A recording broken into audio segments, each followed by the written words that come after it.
तो good morning guys. तो यहाँ मेरे ब्लॉग की शुरुआत करती हूँ। तो रीज़न क्या है, आज भाई हमारे पास दो खुशियाँ आने वाली। कारण क्या है, एक तो पहले साइकिल आएगी छोटे भाई की, और दूसरा क्या है कि पापा मम्मी की एनिवर्सरी है। तो उसके हिसाब से फिर सुबह मैं उठी और उठते मैं आज खाना बनाने चली गई, जो कि मैं करती नहीं हूँ ये काम, पर आज कर रही हूँ क्योंकि आज घर में खुशियों की बात है भाई। तो थोड़ा सी हेल्प तो मम्मी की कर सकती हूँ। तो यहाँ मैंने पनीर की सब्ज़ी बनाई, जो मुझे बिल्कुल नहीं आती थी बनाने।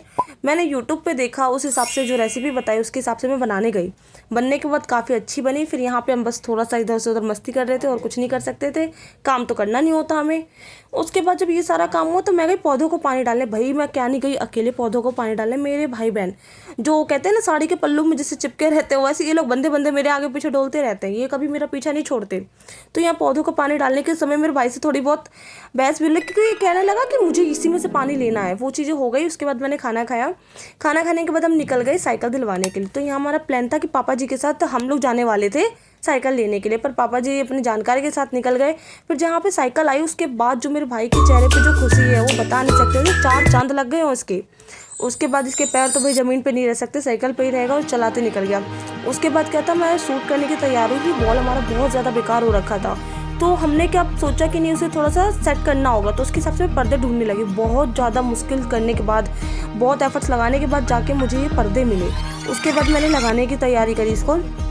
तो भाई लगाने में भी बहुत ज़्यादा एफर्ट लगाना पड़े, क्योंकि बार बार गिर जा रहा था। उसके बाद मैंने इसे बांधा किसी भी तरह और इसे एडजस्ट करा। यहाँ मैं काम करूँ, मेरे भाई बहन मेरा काम ना बढ़ाए, ये पॉसिबल ही नहीं है। तो यहाँ पे मैं अपना काम कर रही थी, पर इन लोगों ने सारा सामान फैला दिया। मैंने कहा भाई तुम लोगों ने फैलाए, तुम ही समेटो से, हम क्यों समेटेंगे। अब मैं तो वैसे बिजी थी, तो मैंने उसको सेट करा कैसे भी। पर यहाँ पे मुझे ना ज़्यादा अच्छा वाइब नहीं आई, मतलब बिल्कुल अच्छी वाइब नहीं आई कि शूट करने के लिए लोकेशन वो करेक्ट मिला ही नहीं। तो हम फिर चले गए बाहर।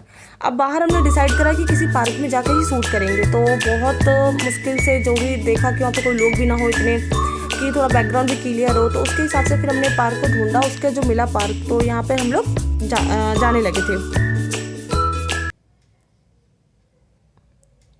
फिर फाइनली हमारा लोकेशन मिल गया हमें। तो लोकेशन में जाने के बाद हमें खुशी भी मिली कि चलो यहाँ पे ज़्यादा लोग नहीं है, हम आराम से अपना शूट कर लेंगे। शूट करने के बाद भाई इतने बार इतने टेक लेने पड़े, तब जाके लास्ट में एक टेक अच्छा हुआ, इतने एफर्ट्स के बाद। उसके बाद हमारा जो शूट हो गया उसके बाद हम आए। तो यहाँ पे क्या था भाई, ना मुझे साइकिल चलाने आती ना मेरी बहन को। तो यहाँ मेरा छोटा भाई अपनी मेरी बहन को साइकिल चलाना सिखा रहा है कि दीदी ऐसे करके चला सकती हो आप, और यहाँ पे फिर भी उनसे नहीं चल रही। फिर हम लोग दोबारा घर आए, रेडी हुए, और दोबारा सेकंड टेक लेने के लिए हम लोग वापसी गए। तो फिर जब गए दोबारा थोड़ा अजीब भी लग रहा था कि नहीं, एक बार गए फिर दोबारा गए, पर शूट करना था तो फिर तो करने पड़ेंगे एफर्ट्स। तो उसके बाद हम निकल गए यहाँ पर। फिर उसी लोकेशन में पहुँचे जहाँ पे पहले हमने टेक लिया था, उसी टेक के लिए दोबारा हम उसी जगह पे पहुँचे। तो यहाँ पे भी कितने सारे टेक लेने के बाद हमारा लास्ट टेक तैयार हुआ। उसके बाद फिर क्या था, यहाँ पे हमें कुछ लोग ऐसे भी सीनियर सिटीजन्स कुछ ऐसे मिले जो हमें कॉम्प्लीमेंट दे रहे थे कि यहाँ पे फ़ोटोशूट वगैरह कर रही हो, कैसी हो वैसी। मुझे नहीं लगता कि उन लोग का ऐसा बोलना सही था, पर हमने उनको इग्नोर करा, कुछ भी ना बोल के सीधा फिर हमारा जो शूट हो गया कंप्लीट। तो हम घर पर आए, घर आ चुके हैं। तो आज बहुत बड़ा सीन भी हो गया गाइस, कुछ नहीं कर सकते, बट ठीक है।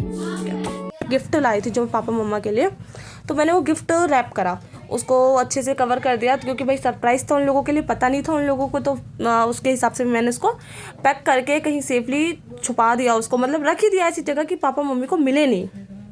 फिर यहाँ मैंने रात का खाना बनाने की तैयारी करी। जल्दी जल्दी मुझे खाना बनाना था, क्योंकि उसके बाद मुझे केक भी लाने जाना था। फिर भैया आए, भैया हम लोग के लिए सबके लिए चॉकलेट्स लेकर आए, जिसको देख के हमारी खुशियाँ और दुगनी हो गई। तो मैं और मेरी बहन केक लाने के लिए हम निकल गए। वहाँ पे हमने सिलेक्ट करा कौन सा केक ले, तो हमें काफ़ी प्यारा सा केक सिलेक्ट करा और लेकर हम लोग घर पर आए। केक ला चुके हैं, गिफ्ट भी तैयार है, सब कुछ तैयार है, बस पापा मम्मी की आने की देरी है। और लोग क्या आते हैं, अब हम उनको सरप्राइज देंगे। सरप्राइज में ज़्यादा कुछ नहीं कर रहे हम लोग, मतलब लाइक ऐसा नहीं है कि बहुत ज़्यादा डेकोरेशन वगैरह करें। डेकोरेशन कुछ नहीं रहेगी, सिंपल सा रहेगा, और सिर्फ केक कट होगा और गिफ्ट दिया जाएगा। तो अब देखते हैं कि मम्मा पापा के आने के बाद क्या उन लोग का रिएक्शन होता है। तो आप ऐसी ही।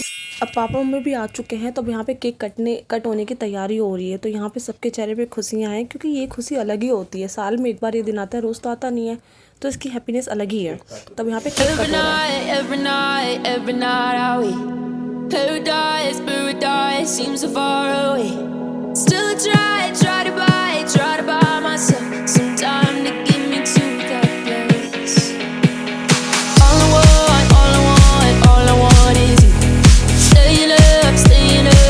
केक वगैरह सब कट हो गया। एक दूसरे को खिलाने के बाद यहाँ पे गिफ्ट देने की बारी आई। तो मैंने पापा को भी गिफ्ट करा, मम्मी को भी गिफ्ट करा।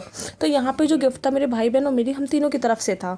तो यहाँ पे जब गिफ्ट मिला पापा में बहुत ज़्यादा खुश हुए, उन लोगों को मतलब अलग ही लगा कि नहीं ठीक है हमारे बच्चों ने ये चीज़ दिया है, तो बहुत बहुत ज़्यादा खुश हुए वो लोग, जो कि आप लोग देख सकते हैं।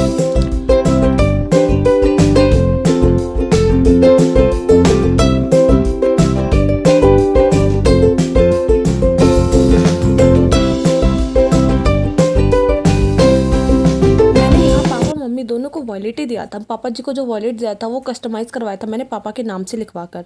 तो यहाँ पे सब कुछ हो गया, फिर खाना पीना हो गया।